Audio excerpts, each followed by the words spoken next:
Hi, I'm Tech Bob and welcome to eTech Facebook Live Fridays. Today I'm going to be reviewing the tools that our techs are thankful for year-round.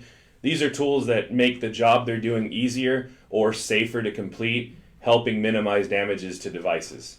So starting off on the far right over here, we have the hot air rework station. It's the Quick 861DW. This is Hector's favorite tool because it's not only used for the microsoldering work he does every day, but it's also something that can be used to help open devices like iPads or Samsung devices or even iPhones. It has variable temperatures that you can preset as well as airflow. So if you need it hotter or not as hot or more airflow or less airflow, you can control all that with the buttons up here. This tool, we have all these tools, by the way. We have a banner running across the bottom that's listing the part numbers. So if you are interested in any of them, you can pause it where it says it there, pull that part number, enter it in the search bar of our site, and take one home today. So that's the hot air rework station. This next tool over here on the far left is a heating pad or a heating station. This is Pablo's favorite tool. He does a lot of iPads as far as screen replacements goes, internal repairs. The great thing with this heating pad, you can put a device on here to open it, screen down or back of the frame down, depending on which way you'd like to open it. 75 degrees Celsius is the sweet spot we have on this tool. And what it does is evenly heat the entire surface. You don't have centralized heat that you sometimes get with a heat gun. So it helps with opening the device. Also, as far as preventing damage, if you've had issues with opening iPhone 12 or 13 series devices, because of that even heat that it provides, it helps with releasing the screen so you don't have that cracked OLED if you are just going in for, say, a battery replacement. Continuing on, I'm going to go over some of the small hand tools we use here. I'm going to have our overhead camera to show that. Move some stuff around slightly. Are we switched over, Scott? Good there? Yes. Okay.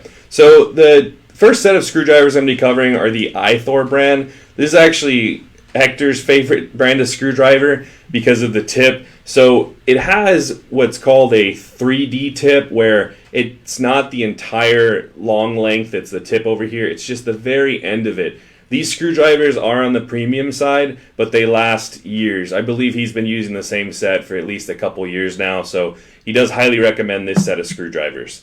The set comes with 5 different screwdrivers. You have your T2 Torx, you have your Tri-Point, which is used for iPhones, your Phillips, which is used for a lot of smaller Phillips like iPhones and Samsung.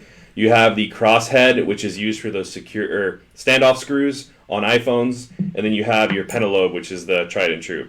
Now these tips are replaceable, so it's just a little Allen wrench that tightens it here. This one I hadn't tightened, so you just tighten it here, and then say the tip does go bad after a long time, you can actually swap it out. Just an easy twist of an Allen wrench. So I'm going to move those to the side. This next set of screwdrivers was actually recommended by our technician Scott. This is the Tool brand of screwdriver. These are great because the metal that they're built out of is very, very resistant. So one of the tests we've done when we've highlighted these in the past is taken a steel plate and just stabbed it repeatedly, and the tip holds up really well. As far as good screwdrivers go, I didn't really mention it on the iThor, but both of these do a great job of preventing strip screws. So if you have run into that issue before, either one of these sets is great, because if you do strip a screw, especially say like a Pentalobe, you can't get inside the device now, so it basically prevents the entire repair, and you have to go with a Dremel or grinding tool to get that screw out. So you can fix that at the source by having better screwdrivers that don't have that happen. The other thing with these is they have really good bearings, so when it's spinning in your hand, it's really easy to use day in and day out. You don't really get the carpal tunnel that you might with other screwdrivers that don't have good bearings built into them. So that's the Tool brand of screwdrivers there. This next tool right here is actually our tech Steve's favorite tool. It's a blade holder, and they're flat blades. This has been the tried and true tool that we use and Steve has used to open devices. So when it comes to iPads or even some iPhones, using this flat blade and this blade holder, you have the finest tip possible to get into a device.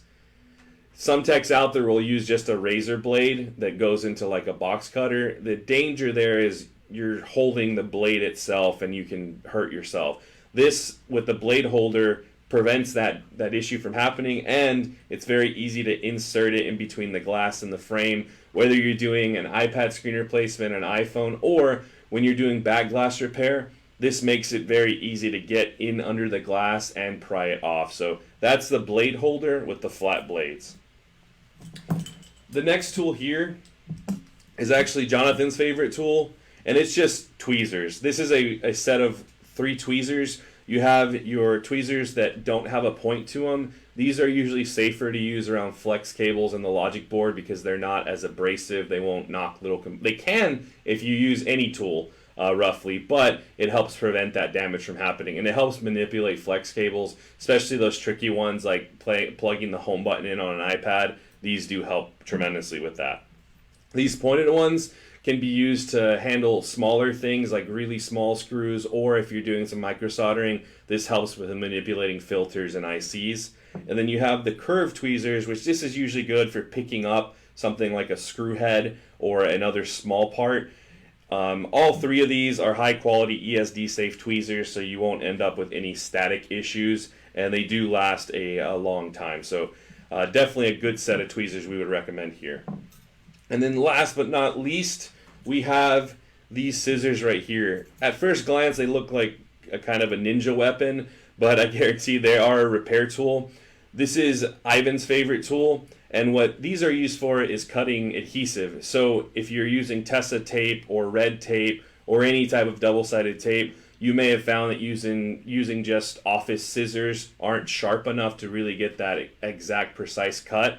So with these, they're actually thread cutting scissors. They come from the sewing world, but we've repurposed them for repair. These are great for cutting all that adhesive. You can even cut rounded corners on those iPads, and they're just really good to use. We actually sell these. The SKU that's listed on the screen, it's a 3-pack, and I believe it's like $3 or $4 for the 3-pack.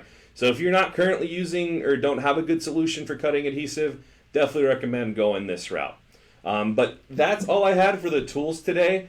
I hope that I covered some tools that you're either currently not using or tools that would make damages that you've had in the past or issues with repairs go away. That's the whole point of the stream today. And again, it's what our techs use day in and day out, so we 100% back all of these tools.